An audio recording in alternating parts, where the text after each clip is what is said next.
ఇది చాలా పెద్ద స్కామ్.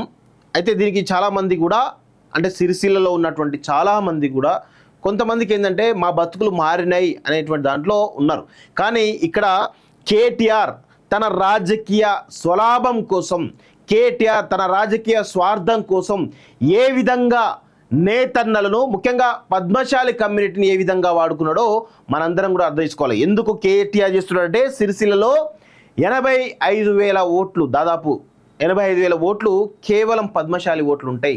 ఈరోజు వాళ్లకు నేనేదో చేస్తున్నాను, వాళ్లకు నేను లేకపోతే వాళ్ళకు బతుకులు లేవు అనేటువంటి దాంట్లో ఆయన చేసినటువంటి దుర్మార్గం కావచ్చు, అరాచకం కావచ్చు.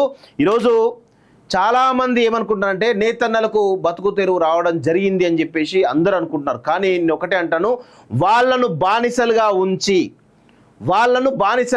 ఉంచి కేవలం ఓట్ల కోసమే తన ప్రయత్నాలు చేసిండు అనేది నేను చెప్పబోయేటువంటి అంశం. బతుకమ్మ చీరల్లో మొదటి నుంచి కూడా మేము చెప్తా ఉన్నాం, బతుకమ్మ చీరల్లో అతిపెద్ద స్కామ్ అది. దాని అందరూ కూడా గుర్తించాల్సిన అవసరం ఉంది అని చెప్పేసి గతంలో చెప్పినాం. కేవలం సిరిసిల్ల వరకు కొంత తన కాన్స్టిట్యున్సీ వరకు నేతలకు కొంత వరకు ఇచ్చింది వాస్తవం, దానిలో ఎటువంటి అతిశయోక్తి లేదు. కానీ అదంతా తన రాజకీయ స్వార్థం కోసమే.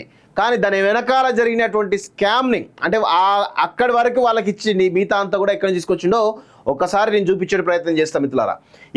1000 కోట్ల స్కామ్, బతుకమ్మ చీరల స్కామ్లో భారీ అవినీతి, బీఆర్ఎస్ లీడర్ల బినామీలే సూత్రధారులు. బీఆర్ఎస్ లీడర్లు అంటే ఎవరైనా కేవలం కేటీఆర్, సంతోష్ రావు సంబంధించినటువంటి బినామీలు మాత్రమే ఇంట్లో ఉంటారు.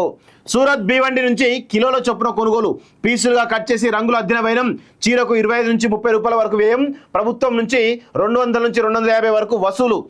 సెంటిమెంట్ పేరుతో ప్రజాధనం దోపిడీ స్కీమ్లో అవినీతి జరిగిందని ఇప్పటికే సీఎం విమర్శలు, స్కామ్ లెక్కలపై ఆరా తీస్తున్న అధికారులు. బీఆర్ఎస్ ప్రభుత్వ హయాంలో ప్రవేశపెట్టిన బతుకమ్మ చీరల స్కామ్లో సుమారు 1000 కోట్ల కుంభకోణం జరిగిందని తెలుస్తుంది. ఈ స్కామ్లో గులాబీ లీడర్ల బినామీలే పాత్రధారులుగా సూత్రధారులుగా ఉన్నట్లు సమాచారం. ఇతర రాష్ట్రాల్లో తక్కువ ధరకు చీరలు కొనుగోలు చేసి ఎక్కువ ధరకు కొనుగోలు చేసినట్టు చూపించి ప్రభుత్వానికి అప్పగించినట్లు ఆరోపణలు ఉన్నాయి. బతుకమ్మ చీరల స్కామ్లో అవినీతి జరిగిందని తెలుసుకున్న కాంగ్రెస్ ప్రభుత్వం స్కామ్ను బయట పెట్టేందుకు రెడీ అవుతున్నది. దీనికి సంబంధించిన లెక్కలు తీయాలని అధికారులను ఆదేశించినట్లు సమాచారం.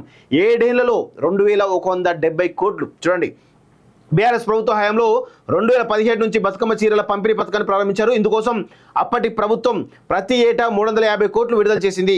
మొన్నటి అసెంబ్లీ ఎన్నికల ముందు వరకు చూడండి ఎంత పెద్ద దుర్మార్గమో వీళ్ళు చేసినటువంటి అరాచకాలు, అక్రమాలు అంతా ఇంతగా. చాలామంది కూడా ఏమనుకుంటారంటే అరే ఇంకా ఎందుకు వాళ్ళని టార్గెట్ చేయడం ఎందుకు అని అనుకుంటారు. కానీ వాళ్ళు చేసినటువంటి దుర్మార్గాలు అంతా ఇంత కావు, చాలా పెద్ద స్కామ్ ఇది.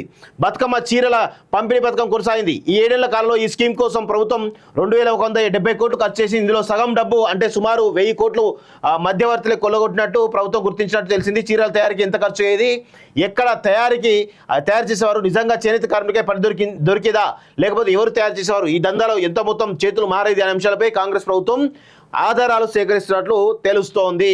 బతుకమ్మ చీరల పేరుతో జరిగిన దోపిడీ గులాబీ పార్టీ లీడర్ల సన్నిహితులే పెద్ద ఎత్తున ప్రయోజనం పొందినట్లు ఆరోపణలు వస్తున్నాయి. సూరత్ భీవండి నుంచి బల్క్గా అతి తక్కువ ధరకు వస్త్రాన్ని కొనుగోలు చేసి వాటికి పీసులుగా కట్ చేసి రంగులు అద్దేవారని సమాచారం. ఒక్కో చీరకు 25 రూపాయల నుంచి 30 రూపాయలు ఖర్చు అయితే ప్రభుత్వం నుంచి 200 నుంచి 250 వరకు వసూలు చేసేవారని విశ్వసనీయ సమాచారం. సో ఇలా ప్రతి ఏటా ప్రభుత్వం నుంచి ఈ దళారులు 100 నుంచి 150 కోట్ల వరకు దోచుకున్నట్లు సమాచారం. అంటే 150 కోట్లు ఇంటూ 7 సంవత్సరాలు వేసుకున్నా కానీ ఎంత అవుతుందో ఒక్కసారి మీరు చూసుకోండి. పథకంపై మొదటి నుంచి విమర్శలే. అసలు ఆ చీరలు ఇంట్లో మనము వంట గదిలో మసిగుడ్డ అంటాం కదా, దానికి కూడా వాడడానికి కూడా పనికిరావు ఆ చీరలు. నేను ఏదో కించపరిచినట్టు కాదు, బతుకమ్మ చీరలు కించపరిచినట్టు కాదు, కానీ వాస్తవం కూడా అదే. చాలామంది ఎన్ని రకాలుగా బతుకమ్మ చీరలను అసలు దానిలో ఇంట్లో కనీసం తుడుచుకోవడం కూడా, ఫ్లోర్ తుడుచుకోవడం కూడా పని చేయకుండా ఉండే ఆ క్లాత్, అట్లాంటి క్లాత్లు ఇచ్చారు ఈ మహానుభావులు. చీరల పంపిణీ పథకానికి బ్రేక్, కొత్త స్కీమ్ ప్రవేశపెట్టే యోచనలో కాంగ్రెస్ చేయాలి. మంచి చీరలు ఇచ్చేటువంటి ప్రయత్నం చేయండి, మంచిగా ప్రజలకు ఉపయోగపడేటువంటి ప్రయత్నం చేస్తే బాగుంటుంది అనేది నా యొక్క విజ్ఞప్తి. చేనేత కార్మికులు ఆదుకునేందుకు ప్రవేశపెట్టిన బతుకమ్మ చీరల పథకం అడ్డదారులు తొక్కడంతో పాటు మధ్యవర్తులే ప్రయోజనం పొందినట్లు కాంగ్రెస్ ప్రభుత్వం భావిస్తున్నది. అందుకే ఈ స్కీమ్కు బ్రేక్ వేయాలని నిర్ణయించినట్లు తెలుస్తున్నది. నేత కార్మికులను ఆర్థికంగా ఆదుకునేందుకు కాంగ్రెస్ ప్రభుత్వం కొత్త పథకాలు ప్రవేశపెట్టాలని భావిస్తున్నది. నూలు రంగుల కొనుగోలులో సబ్సిడీ ఇచ్చేందుకు యోచిస్తున్నట్టు తెలిసింది. ఇందుకోసం చేనేత శాఖ మంత్రి తుమ్మల నాగేశ్వరరావు కొందరు కార్మికులతో ఇప్పటికే సంప్రదింపులు జరిపారు. మరోసారి ప్రత్యేకంగా సమావేశమై ప్రభుత్వం ప్రభుత్వం నుంచి ఎలాంటి సహకారం కావాలో సలహాలు సూచనలు తీసుకోవాలని ప్లాన్ చేస్తున్నట్లు తెలిసింది.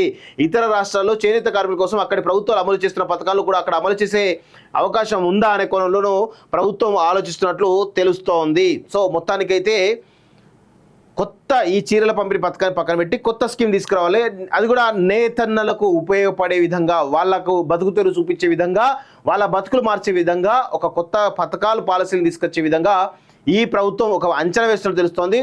అంచనా వేయడం కాదు, దయచేసి ఇమీడియట్గా ప్రాసెస్ స్టార్ట్ చేసే ప్రయత్నం చేయండి. ఎందుకంటే ఇప్పటికే సిరిసిల్ల జిల్లాలో ఈ కేటీఆర్ చేసినటువంటి ఒక మహా ఘనకార్యం వల్ల వాళ్ళు పాపం అనేక కొత్త ఇన్స్ట్రుమెంట్స్ తీసుకొచ్చేసి, యంత్రాలు తీసుకొచ్చేసి, సరే మాకు బతుకు దొరుకుతుంది కదా అని అనుకుని కొత్త యంత్రాలను వడ్డీల రూపంలో అప్పులు చేసి తీసుకొచ్చి ఈరోజు అప్పులు కట్టలేక చచ్చిపోతూ ఉన్నారు. సో కేటీఆర్ లాంటి వాడి స్వార్థానికి దయచేసి నేతలను బలి చేయొద్దు. కొత్త స్కీమ్స్ ఇమీడియట్గా ఇంప్లిమెంట్ చేసేటువంటి ప్రయత్నం చేయండి. కొత్త స్కీమ్ ఇంప్లిమెంట్ చేసి కనీసం ఆ నేతలను ఆదుకునే ప్రయత్నం చేయాల్సిందిగా కాలోజీ టీవీ కాంగ్రెస్ ప్రభుత్వాన్ని డిమాండ్ చేస్తూ ఉంది, అదేవిధంగా కోరుతా ఉంది.